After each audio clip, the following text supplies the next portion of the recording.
Bien-aimés dans le Seigneur, bonjour. Le nom de notre Seigneur Jésus-Christ, qui est notre Maître, soit glorifié, car il nous a aimés à l'amour. Il nous a choisis parce qu'il est notre Maître, il est glorieux. Il a fait ce que nous soyons ses enfants. Il a fait ce que nous soyons ses serviteurs. Et il nous a choisis, c'est merveilleux. Aujourd'hui, avant de commencer notre temps d'exhortation dans notre ministère de l'armée bleue,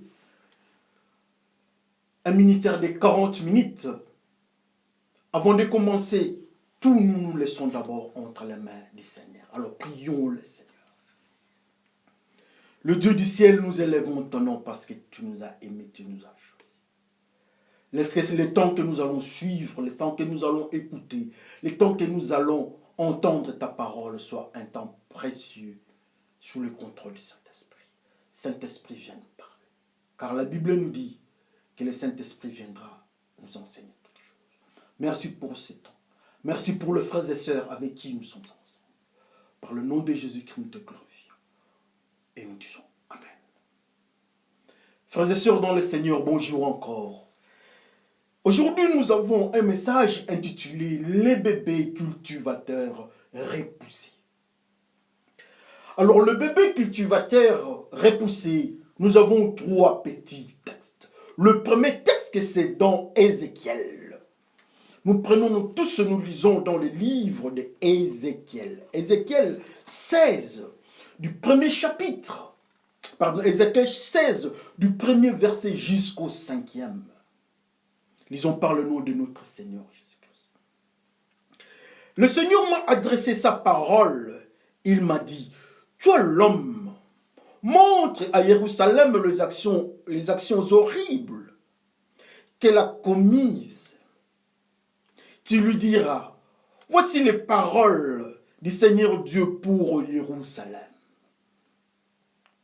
Le pays de tes ancêtres, c'est Canaan, et tu es né là-bas. Ton père était un Amorite et ta mère une Hittite. Le jour où tu es né, personne n'a coupé ton cordon. On ne t'a pas lavé dans l'eau pour te rendre pur. On ne t'a pas frotté avec du sel. On ne t'a pas enveloppé dans un pagne. Personne ne t'a gardé avec bonté pour te donner tous ces soins. Personne n'a eu pitié de toi. Au contraire, on t'a jeté par terre le jour de ta naissance parce qu'on avait dit de goût pour toi. Le deuxième texte que nous allons lire, c'est dans Lévitique 2. Nous passons dans Lévitique. Lévitique 2.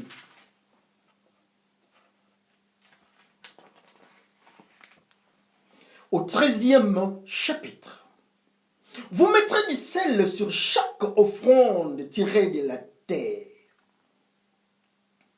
En effet, il représente l'alliance que Dieu a établie avec vous. C'est pourquoi vous offrirez toujours du sel avec vos offrandes. Amen. Alors le dernier texte que nous allons lire, c'est dans Apocalypse 22. Allons de l'autre côté vers Apocalypse. Nous avons dit Apocalypse 22.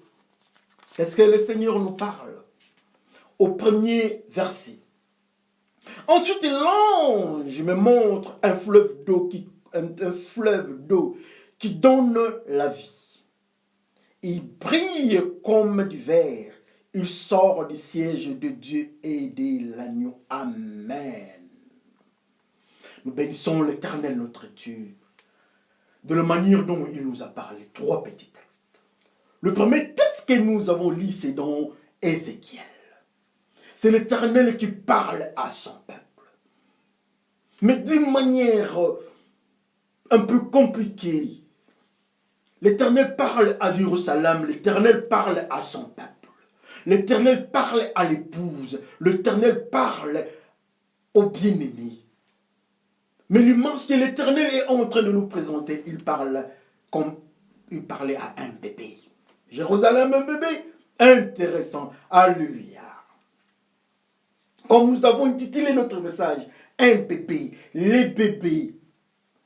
Mais et voilà l'Éternel dit, oh, toi bébé, il dit à son serviteur qui s'appelle Ézéchiel, que nous connaissons tous ensemble. Il dit à Ézéchiel, va dire à ses peuples, va parler à Jérusalem, va parler à l'épouse qui ne veut pas écouter, qui ne veut pas comprendre, qui s'est rébellée, va parler à l'épouse. Il part avec un phénomène très fort, une métaphore compliquée.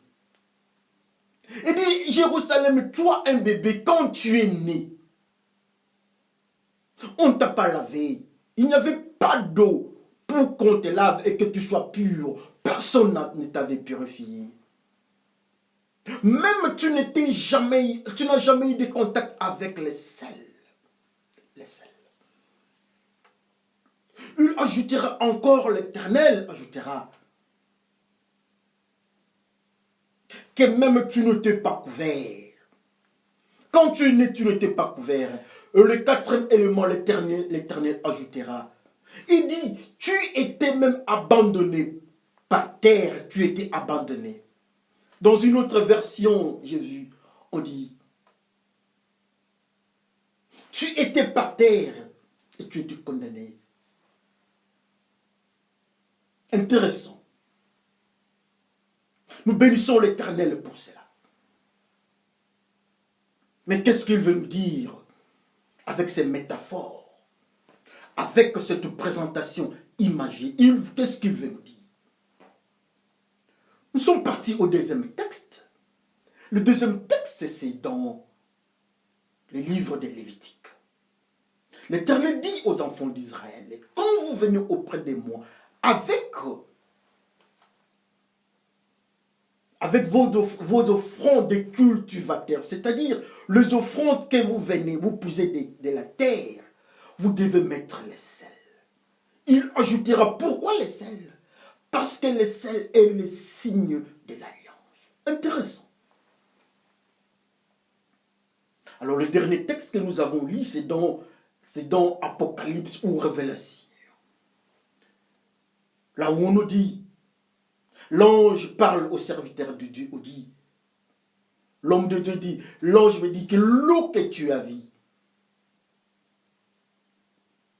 de l'eau là, venait de l'autre côté, venait du siège, du trône, du Dieu très haut et de l'agneau. L'eau vive.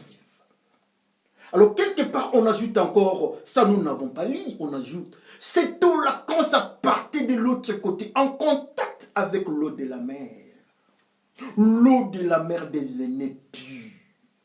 En contact avec les arbres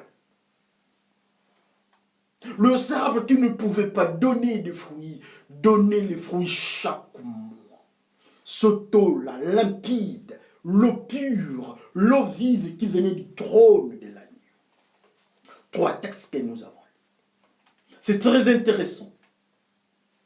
Mais pourquoi Dieu nous présente ces métaphores? Pourquoi Dieu nous présente cette image? Assurément, il veut nous enseigner. Le bébé Jérusalem. Jérusalem, un peuple de Dieu. Jérusalem, l'épouse. Jérusalem représente ceux qui craignent Dieu. Jérusalem représente la chrétienté. Jérusalem représente la vie chrétienne. Jérusalem, un bébé, Dieu dit que quand tu es né, Jérusalem, tu n'étais pas en contact avec l'eau. Tu n'étais pas en contact avec les sels. Tu n'as jamais été couvert. On ne t'avait pas couvert. Et tu étais abandonné par terre. 4 éléments très importants qui marquent la naissance de Jérusalem. Entrons dans le couloir de la prophétie. Nous allons comprendre de quoi est-ce que Dieu parle. Qu'est-ce qu'il veut nous enseigner? Mais pourquoi Dieu parle d'eau? Et de Jérusalem, mais quand tu es né, tu n'étais pas en contact avec l'eau. Pourquoi l'eau? Mais pourquoi l'eau? Si on prenait l'eau de la rivière, ou bien l'eau du robinet, des fois on nous vend des bouteilles d'eau. Mais est-ce que quand on lave le bébé, c'est une manière de purifier le bébé spirituellement? Je ne crois pas. Peut-être on va laver l'eau, on va laver, pardon, le corps du bébé. Quand le bébé vient de sa mère, on l'essuie, on l'enlève de sécrétions. Mais ça ne signifie pas qu'on l'a rendu pur. Assurément, quand nous faisons un prélèvement bactériologique, nous allons aussi trouver quelques bactéries sur l'enfant. Ça ne signifie pas que l'enfant, quand on le nettoie, il est pur, non. Mais Dieu nous dit que tu n'étais pas en contact avec l'eau pour te rendre pur. C'est-à-dire qu'il y a une eau. Dès que nous sommes en contact avec cette eau-là, nous sommes purifiés. Alléluia. La Bible nous dit, quelque part dans le livre de Révélation ou bien Apocalypse, la Bible nous dit que nous sommes lavés par le sang de l'agneau. Nous sommes purifiés par le sang de l'agneau. L'agneau n'est tout autre que Jésus-Christ. C'est sang de purification. L'agneau, c'est notre maître. Et on nous ajoutera que l'eau qui venait, l'eau limpide, le fleuve qui venait du trône. Cette eau qui donne vie, l'eau vive qui venait, ça venait du trône. Cette eau-là s'appelle Jésus-Christ. En contact avec cette eau-là, tout est purifié. Mais ce bébé n'a jamais été en contact avec l'eau qui purifie. Ou encore, les bébés n'ont jamais été en contact avec Jésus. Et ce bébé-là, son nom c'est Jérusalem.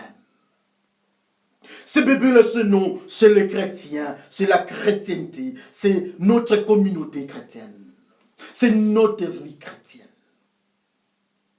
C'est intéressant de voir que Dieu nous dit que nous, quand nous sommes nés, nous autres, les humains, ne sommes pas en contact avec l'eau pure, l'eau limpide, qui est Jésus-Christ, l'eau vive. Ça signifie que nous ne sommes pas en contact avec Jésus-Christ, mais alors nous sommes en contact avec qui? Alléluia.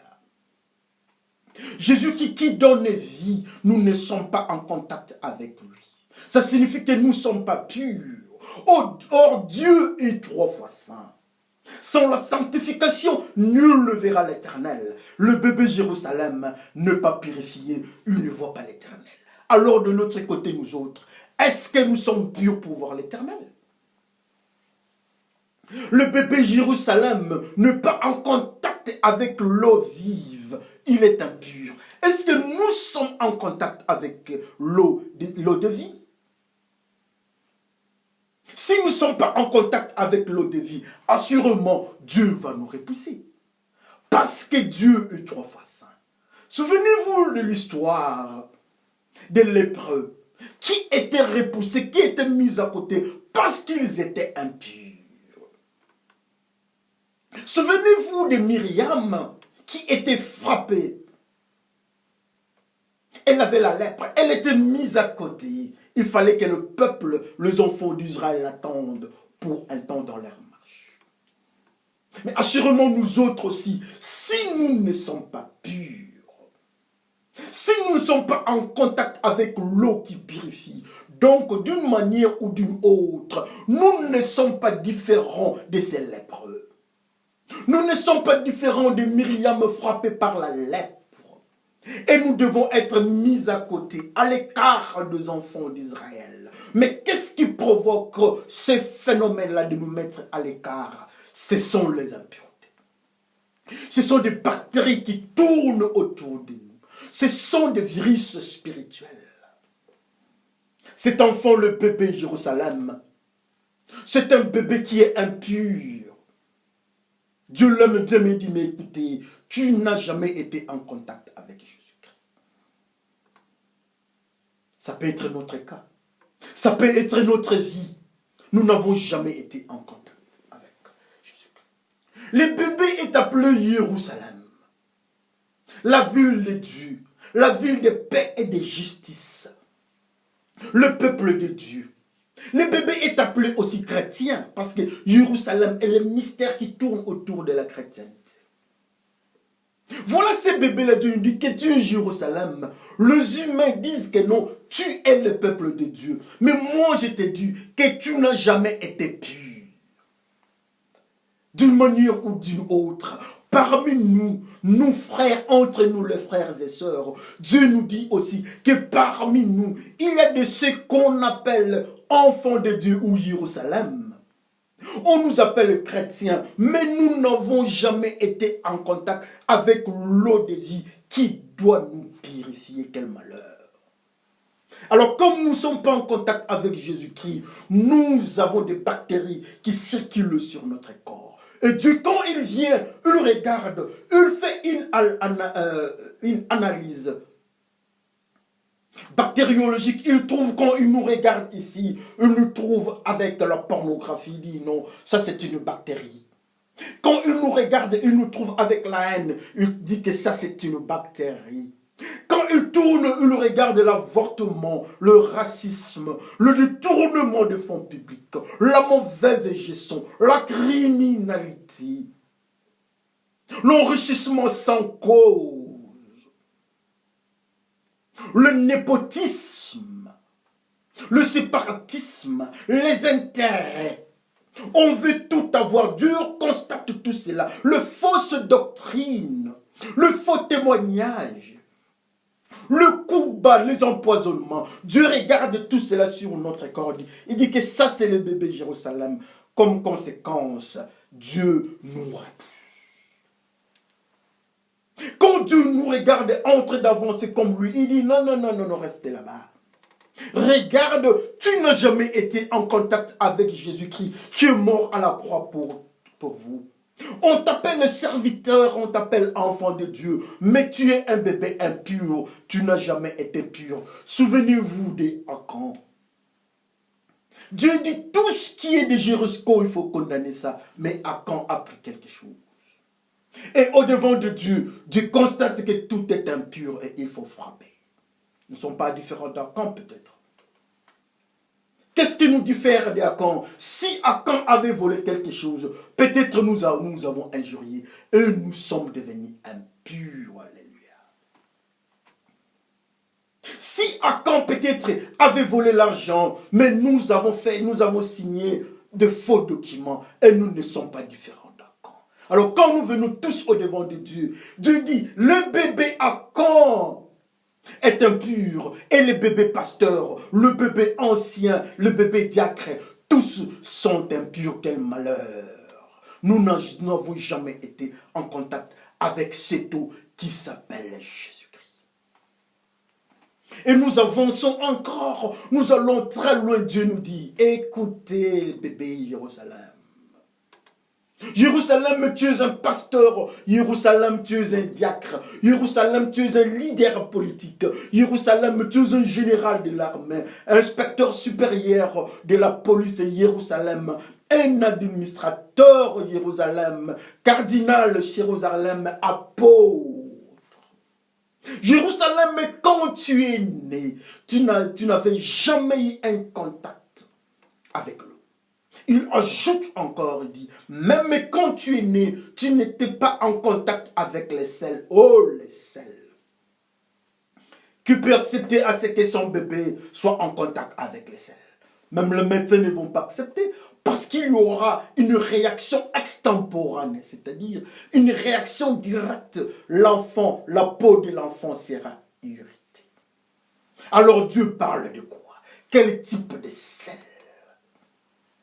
Le seul Dieu dont Dieu nous parle, c'est un sel spirituel. Nous allons dans le livre de Lévitique. Dans Lévitique, Dieu dit, quand vous venez avec l'offrande, vous venez avec les offrandes au devant de moi. Quand vous venez avec ça, il faut ajouter les sels. Quand vous venez avec votre sacrifice au devant de moi, ajoutez les sels. Votre offrande doit être en contact avec les sels. Parce que le sel est le signe d'alliance, représente l'alliance entre vous, peuple et moi. Jésus-Christ, la nouvelle alliance. Le bébé n'a jamais été en contact avec l'eau pure, l'eau vive qui est Jésus-Christ. Et le bébé aussi n'est pas en contact avec les sels, qui est la nouvelle alliance et qui est Jésus-Christ. Le même bébé, un bébé conflictuel. Dieu nous parle en métaphore. C'est un bébé pasteur, un bébé pasteur en difficulté. On regarde, on dit que le bébé est pur. On dit que le bébé est saint, un bébé inoffensif. Mais quand Dieu vient dire, non, non, ce bébé est en conflit avec moi. Moi, Dieu, je ne peux pas, le bébé ne peut pas m'approcher pour la simple raison que ce bébé n'a jamais été en contact avec les sels. Le bébé ici n'a jamais fait une alliance avec moi, Dieu. Le bébé ici n'a jamais été en contact avec la nouvelle alliance. Mais alors peut-être le bébé était en contact avec l'ancienne alliance. L'ancienne alliance, c'est dans nos cultures. Nous avons une alliance, nous avons un rapport avec nos anciens.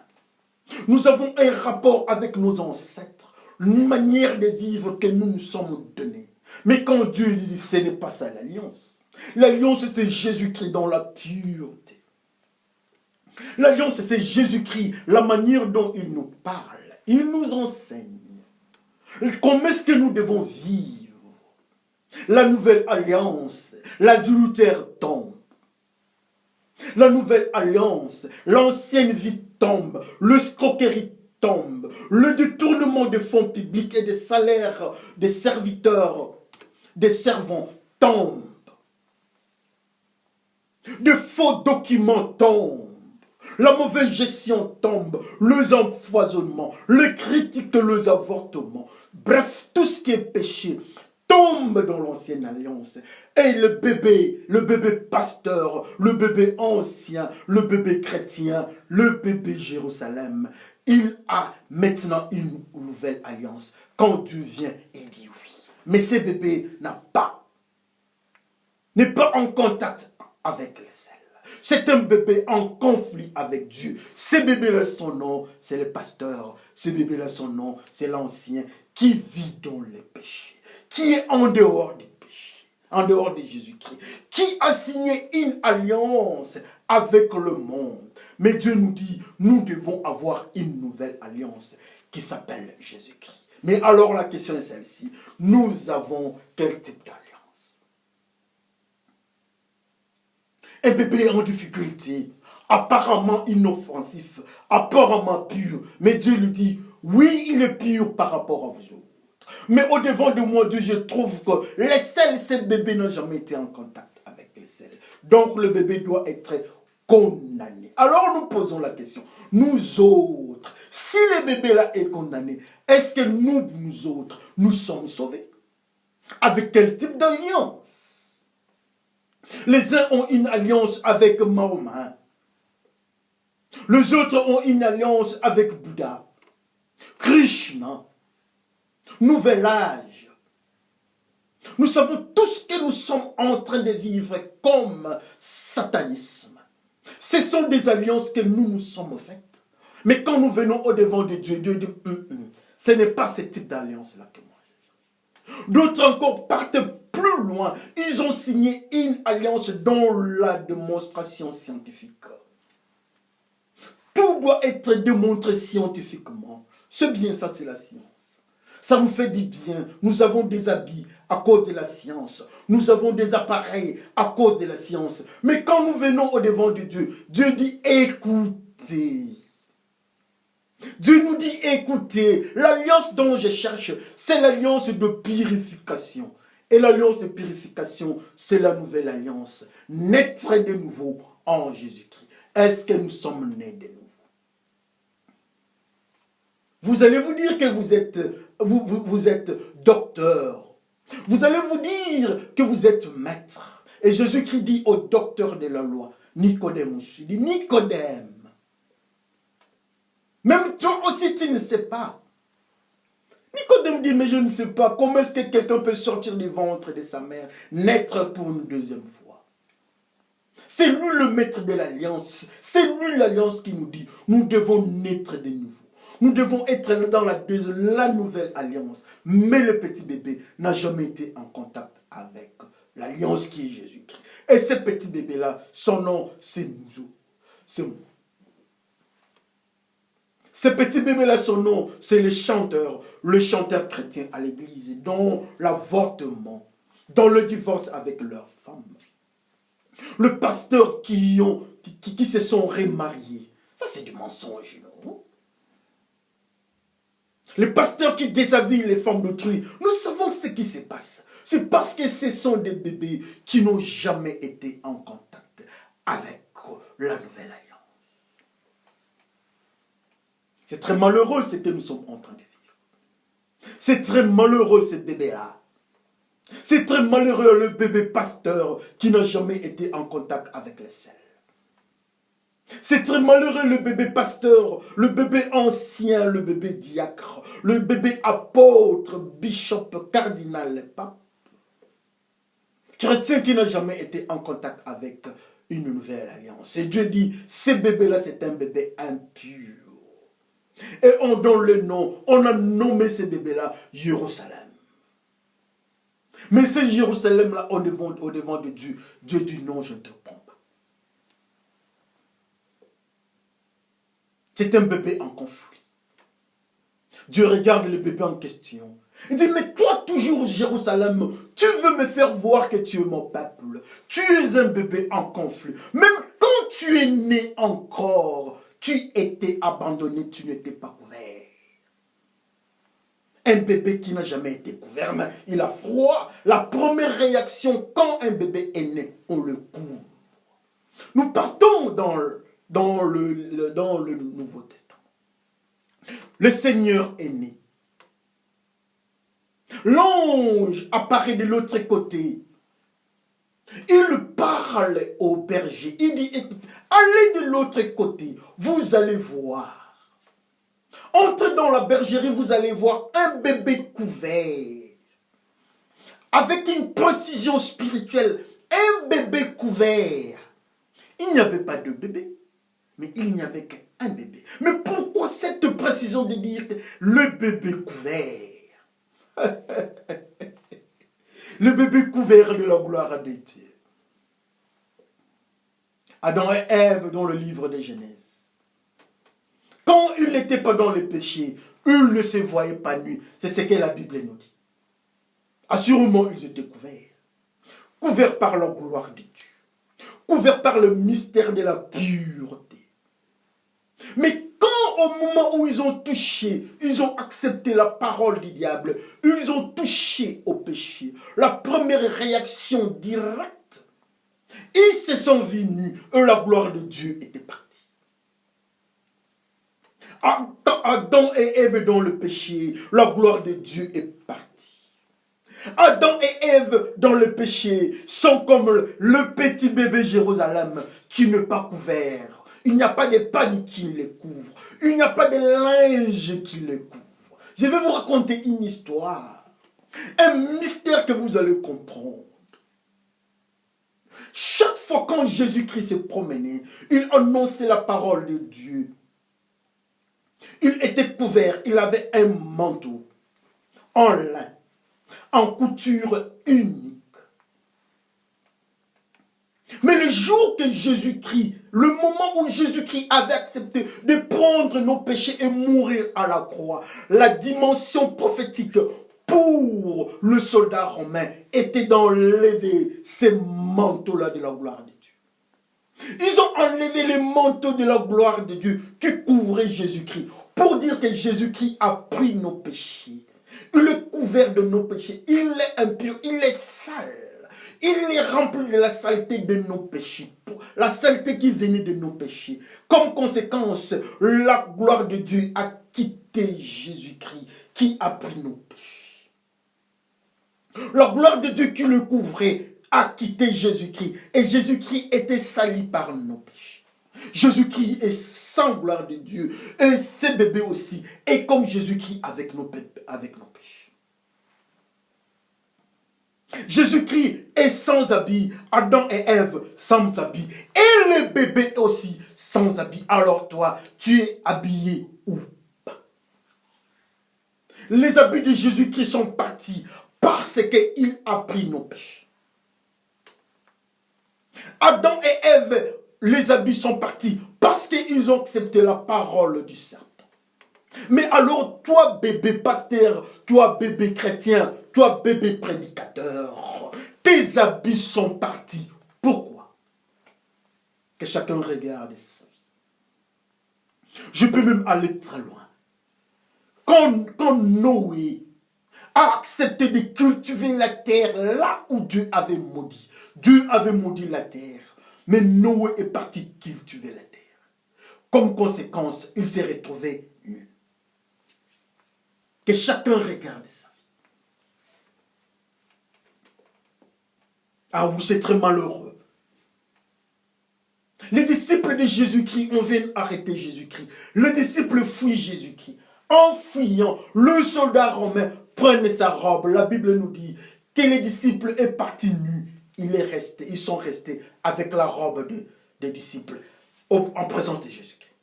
Les disciples veulent fuir Jésus-Christ, il est parti. Mais alors toi tu es nu, pourquoi? Qu'est-ce qui fait que nous soyons nus? Que chacun regarde sa vie. Peut-être nous sommes nus parce que nous sommes dans la drogue, alcool, prostitution, avortement, magie, sorcellerie, mensonge, bref, dans les péchés. Le détournement des fonds publics, la mauvaise gestion. Et voilà, nous sommes nus au devant de Dieu, comme ce petit bébé. Nous sommes nus au devant de Dieu, comme Adam et Ève dans le péché. Nous sommes nus au devant de Dieu, comme ces disciples qui voulaient fuir Jésus-Christ. Quel malheur! On nous appelle Jérusalem, mais nous sommes de Jérusalem sans habit. Nous sommes Jérusalem sans la protection de Dieu, la robe de Dieu. Dieu dit aux enfants d'Israël, vous quittez l'Égypte, mettez la robe. Mais cet enfant n'a pas de robe. L'enfant n'est pas protégé. Maintenant, je pose la question. La Bible, au même moment l'enfant naît, il n'est pas protégé, il est nu. Au même moment l'enfant Jésus-Christ naît, il est couvert. Qui a la gloire de Dieu? Alors nous sommes de quel côté? Jésus-Christ est né, il est pur. L'enfant n'est pas pur. Mais qu'on se voie, nous autres, nous sommes de quel côté? Nous sommes nus ou bien nous sommes comme le bébé Jésus-Christ? Que chacun regarde sa vie. Nous sommes en train d'enseigner. Est-ce que nos doctrines, ce sont des doctrines de nudité ou bien de la pureté de Dieu? Dieu dit même dans une des églises de l'Asie. Il dit, tu parles trop, tu dis que tu es riche, mais tu es pauvre et nu. Nu ou encore tu es pauvre sans la gloire de Dieu. Quel malheur. Alors nous autres, des fois nous nous disons que nous sommes riches. Je ne parle pas de la richesse du monde, la richesse matérielle dans des banques avec de l'or, non. Je parle de la richesse spirituelle. Quand Dieu dit que cette église-là est nue, est-ce que nous sommes habillés? Quand Dieu dit que le bébé est nu, est-ce que nous sommes habillés? Quand Dieu dit que Jésus-Christ a pris nos péchés, on a pris la robe, est-ce que nous sommes habillés? Quand la Bible nous dit que Adam et Ève ont perdu la gloire de Dieu, ils se sont retrouvés nus, est-ce que nous sommes habillés ou bien nous sommes de la descendance d'Adam? Dieu veut seulement nous dire que ce bébé-là, nu, est de la descendance d'Adam et Ève dans le péché. Mais nous sommes de quelle descendance? Dieu nous dit seulement que l'enfant qui est dans le péché, l'enfant qui représente le péché, le bébé qui représente le péché, est différent de Jésus-Christ, qui est né couvert de linge. Mais alors nous sommes de quel côté? Que chacun regarde sa vie. Et voilà encore Dieu. Dieu amène encore une autre dimension pour assommer cet enfant. Ce bébé, un bébé en conflit, Dieu dit que même quand tu es né, tu étais abandonné sur terre, personne ne voulait te toucher parce qu'ils avaient un dégoût de toi. Oh là là, comment un bébé inoffensif, tout le monde veut le protéger. Mais de l'autre côté, Dieu dit que non, tu étais sur terre. Pourquoi le bébé doit être sur terre? Personne ne peut accepter un bébé naître et le laisser sur terre. Assurément, le bébé en contact avec la terre, il sera rempli de bactéries. Alors, dans le mystère spirituel, c'est dans cette logique-là qu'on nous enseigne. Le bébé était sur terre, rentrons dans les livres de Genèse. Je maudis la terre à cause de toi, Adam. Donc, dans le principe prophétique, la terre représente la malédiction. Et voilà, les bébés se trouvent sur la terre. Le bébé est de l'autre côté, en contact avec la terre. Je vais vous raconter une histoire. Dans la même famille, Caïn et Abel. Abel prend son offrande, le sacrifice, en tant que berger. Berger, c'est dans la lignée de ces bébés-là qui étaient couverts, ou Jésus-Christ. Dans la lignée des bergers, il part avec les sacrifices, Dieu accepte. Mais Caïn part avec les sacrifices de ceux qui sont dans les lignes, dans la lignée des cultivateurs. La Bible nous dit qu'il a pris les sacrifices de son travail des terres. Il part chez Dieu, Dieu dit non, je ne prends pas ça, je ne touche pas à ça. C'est parce que c'était les sacrifices, c'était quelque chose d'impur, la terre. Je ne parle pas de la terre que nous sommes en train, je ne m'attaque pas aux cultivateurs qui nous donnent les riz, qui nous donnent à manger. Mais je parle de la terre, le mystère des terres par rapport à Adam. Caïn est parti avec cette nourriture-là pour présenter au devant de Dieu comme sacrifice. Dieu refuse.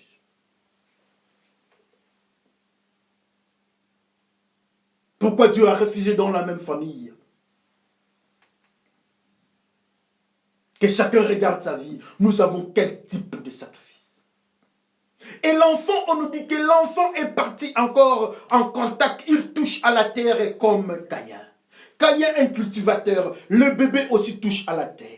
Et Dieu, quand Dieu dit non, non, non. J'avais refusé déjà ce que Caïn m'avait présenté. Même toi, bébé aussi. Je refuse parce que vous tous, vous êtes dans la culture. Vous êtes en contact avec la terre. Vous êtes en contact avec ce qui est impur. En contact avec la malédiction. Moi, Dieu, je rejette. Alors, c'est de là que vient notre intitulé de ces jours, le bébé cultivateur repoussé. Le bébé est repoussé parce qu'il a touché à l'impureté. Il a touché à la malédiction comme Caïn le cultivateur. Je vais vous raconter encore une autre histoire. Jésus-Christ vers la croix. Jésus-Christ est en train d'avancer avec le soldat romain, avec la croix. Mais voilà, Simon se présente. Il vient d'où? Simon vient du champ. Simon, un cultivateur. Quand ils ont vu Simon, un cultivateur, ils ont pris la croix de Jésus-Christ. Ils donnent la croix de la mort. Ils donnent à Simon. Pour dire que Simon, comme tu es cultivateur, tu es de la descendance des Caïens, tu as touché à la malédiction. Tous ceux qui touchent à la malédiction sont morts. Alors toi, prends la croix de la mort. Simon de Cyrène, prends la croix de la mort. Simon le cultivateur. Il a touché à la malédiction comme Caïn. C'est le message de soldat romain pour Simon. Mais le bébé ici aussi touche à la terre. Il est en contact avec la terre. Il est condamné. Dieu refuse à être en contact avec ces bébés. Mais alors nous autres, Est-ce que nous sommes différents de ces bébés cultivateurs? Nous sommes en train de cultiver des fois, avec nos téléphones, nous cultivons des films pornographiques, de mauvais messages, de lesbianisme, les filles entre elles, pardon. Les garçons, les lesbiennes, les homosexuels, les transsexuels, ceux qui se disent animistes, ceux qui se disent athées, ceux qui se disent aussi pécheurs et autres formes de rébellion. Est-ce que nous sommes différents de ces bébés cultivateurs? Ou bien nous sommes ces bébés cultivateurs? C'est Dieu qui nous pose cette question aujourd'hui. Que chacun regarde sa vie. Un général, un inspecteur de police, un président, premier ministre, ministre, chef des rues, chef des quartiers, politicien, ancien, diacre. Que chacun regarde sa vie. À quel niveau nous sommes en contact avec la terre? Pourquoi Dieu nous repousse? La Bible nous dit que nous devons être un sacrifice de bonne odeur, de bon goût. Le bébé ici n'a jamais été en contact avec les sels. Donc c'est un sacrifice de mauvais goût. Le bébé ici est en contact avec la terre. C'est un sacrifice de mauvais goût. C'est un bébé nu. C'est un sacrifice de mauvais goût. Mais alors quand nous venons au devant de Dieu, nous sommes un sacrifice de bon goût ou bien nous sommes un bébé cultivateur. Que chacun regarde sa vie. Que le Seigneur bénisse son peuple. Prions. Prions le Seigneur. Oui Seigneur, c'est fort. Nous sommes en train de voir une métaphore qui nous assomme. Et nous nous rendons compte que ce bébé-là, c'est moi, c'est mon frère. Et nous demandons pardon. Pardonne-nous, Seigneur, nous sommes dans le péché. Un sacrifice de mauvaise odeur. Et tu nous as repoussés. Que le sang de l'agneau nous couvre. Père, par le nom de Jésus-Christ, je te glorifie. Je te dis Amen. Souvenez-vous, le bébé est nu, mais Jésus-Christ, le bébé Jésus-Christ n'est pas nu. Souvenez-vous, le bébé n'est pas en contact avec l'eau, mais Jésus-Christ qui est l'eau vive est en train de nous attendre. Il veut nous laver avec son sang. Le bébé n'est pas couvert, mais le salut qui nous couvre, c'est Jésus-Christ. Il nous attend. Jésus-Christ, le bébé est en contact avec la terre. Mais Jésus-Christ est venu pour prendre cette malédiction qui est la terre, afin que nous soyons purifiés. Je vous présente Jésus-Christ pour qu'il soit votre Seigneur et Sauveur. Que le Seigneur vous bénisse. À la prochaine, toujours dans le ministère de l'armée. Que Dieu vous bénisse.